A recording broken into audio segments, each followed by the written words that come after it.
Et je vous dis, mes frères, dans ce monde-ci, aucun homme ne peut réussir très brillamment, être très riche sans Dieu ou sans le diable. Tu ne peux pas être un multimilliardaire dans la neutralité. Ou moi, c'est pas Dieu, c'est pas Satan. Non. Ce niveau-là dans ce monde, pour l'atteindre, tu dois adorer quelqu'un. C'est pourquoi Satan a dit, si tu m'adores, je te donne. C'est un principe. Ces choses aussi, je ne les donne qu'à mes adorateurs. Tu peux avoir un petit succès du quartier, c'est pas grave.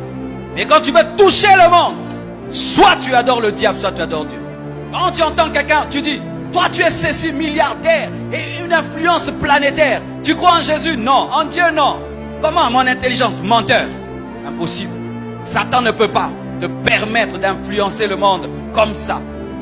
Et lorsque tu as Dieu, tu l'adores. Lorsque le diable vient, il ne peut te toucher parce que tu as la capacité de lui résister comme Jésus. Il y a très longtemps, mes frères, j'ai vécu ce verset. Ce verset, je l'ai vécu. J'étais allé à Brazzaville avec mon épouse prêcher la parole. Je finis de prêcher la parole et puis je vois une vision. Très claire, mes frères. Je vois un être venir de très loin avec une grande foule derrière eux, marchant comme s'il planait dans les airs et toute cette foule le suivait. Vous voyez les images, les vidéos qu'on avait de Michael Jackson, comment il marchait avec une foule qui le suivait. Et je vois, et je vous assure, il était d'une beauté extraordinaire. Et je regardais, j'ai dit, ça c'est quel genre d'homme qui a cette beauté? On croirait même une femme. Et je regardais, et je regardais. Et lorsqu'il s'est approché de moi, j'ai remarqué une chose. Il était très beau, mais son regard était sombre, rempli de haine et d'orgueil. Et Dieu m'a dit, c'est Lucifer. Vous savez, quand on dit que le diable se déguise en ange de lumière, c'est vrai. Ne pensez pas que le diable vous tentera en ayant une corne et une longue queue. Non, il sait que tu vas fuir. Il prendra la forme qui peut te séduire et t'attirer. Et lorsqu'il est venu, il m'a dit, Marcelo, tu veux le succès? En ce temps-là, il n'y avait pas Internet, il n'y avait rien. Ma femme, je crois, elle était enceinte d'oracle, oui, il y a très longtemps. Il me dit, tu veux le succès? Et pendant qu'il me parlait, il me dit, tu veux cette foule qui y a derrière? Tu la veux? Et puis Dieu m'a dit, refuse. Car si tu acceptes dans la vision, tu l'as accepté dans ta vie et tu as fait un pacte.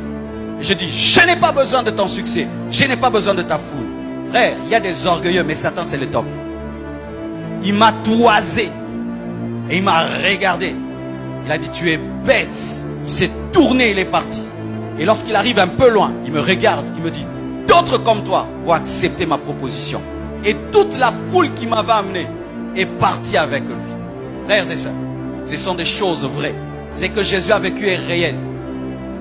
Mais sachez qu'il est venu me proposer ce qui appartenait déjà à mon futur. Je lui ai dit non. Après des années, l'internet est venu. Dieu m'a dit, va sur YouTube, va sur Facebook. On a commencé à prêcher. On pensait que c'était la blague. Et la gloire de Dieu est venue. La faveur est venue. L'explosion mondiale est arrivée. Le diable est un menteur. Il te propose ton futur. Il te propose ton futur. Il te propose ton futur. Donne-moi un amen que je te parle. Lorsque le diable te propose des grandes choses, il est en train de prophétiser que tu seras grand. Résiste-lui. Lorsque les démons te proposent des grandes choses, ils savent que tu seras grand. Résiste. Il est en train de me prophétiser que je serai un homme béni.